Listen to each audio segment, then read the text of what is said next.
গেল কয়েকদিন ধরে দেশের অস্থিতিশীল পরিস্থিতিতে সবচেয়ে বড় সংকটে ব্যাংক খাতগুলো। Mobile banking, recharge, ATM booth সব মিলিয়ে হযবরল অবস্থা।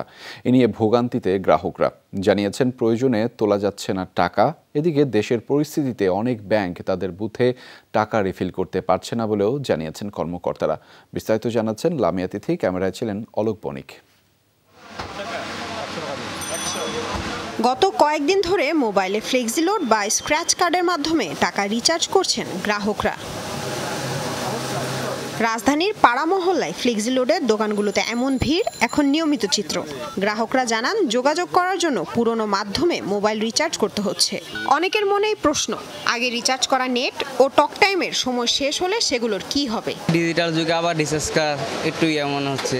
অফার কেনা ছিল, অফার শেষ হয়ে গেছে, এখন তো এই জন্য আপনার নিতে হচ্ছে আবার এক প্যাকেজ। প্রাকৃতিক দোকানে সেটা রিচার্জ করতে হচ্ছে, তাও অনেক সময় লাগে। ইন্টারনেট না থাকার অজুহাত দেখায়, যেমন মোবাইলের টাকা কেটে দিতেছে তেমন তারা লোডের টাকা নিয়ে নিতেছে। নেট ছাড়া কোনো কিছু দেখা যাবে না, আমি তো ঢুকতেই পারতেছি না আমার অ্যাপসে। এদিকে দোকানিরা বলছেন চাপ বেশি থাকায় টাকা লোড দিতে সময় বেশি লাগছে। এছাড়া রিচার্জের কার্ডও সংগ্রহ করতে হচ্ছে ঝুঁকির মধ্য দিয়ে। তবে এমন পরিস্থিতিতে মোবাইল ব্যাংকিংয়ে ততটা গুরুত্ব দিচ্ছেন না ব্যবসায়ীরা। সাধারণ মানুষের একটু ভোগান্তি আর কি, তারপরেও এখন চালাইতে হবে। তো নেট বিক্রি হতো, আর নেটের সমস্যার কারণে শুধু আপনার কার্ড বিক্রি হচ্ছে। কারফিউ চলাকালে ব্যাংক ভেদে ভিন্ন ভিন্ন পলিসিতে খোলা রাখা হচ্ছে এটিএম বুথগুলো। কেউ কেউ পুরোটা সময় বুথ খোলা রাখছেন, আবার অনেকে কারফিউ শিথিলের সময় চালু করছে। কারফিউটা শিথিল থাকে তখন শুধু খোলা থাকে, বাকি টাইমটা বন্ধ রাখে, এটা ব্যাংকেরই নির্দেশ। শিথিলের পরে পুরোটা উঠা দিই আর তার মধ্যে হাফ ডাউন করে রাখি। কারফিউ শিথিলের পরে দেখা মেলে ভিন্ন চিত্র। যে বুথগুলো খোলা আছে তার বেশিরভাগই টাকার সংকট।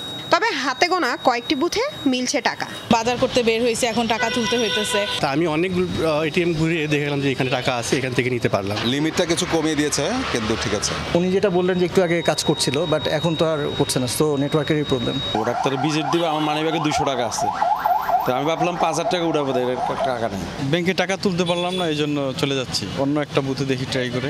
বাসায় এখন অনেক কিছুই না, এখন প্রস্তুত তো আগে ছিলাম না, তো এখন যতটুকু ছিল টাকা সব ফুরিয়ে গেছে। বাসায় বাজার নাই, বের হয়ে আসছি, যে চিন্তা করে আগে বুথে যাই, এখন টাকা থাকতো দেখেন আমি বাজার করতে পারতেছি না।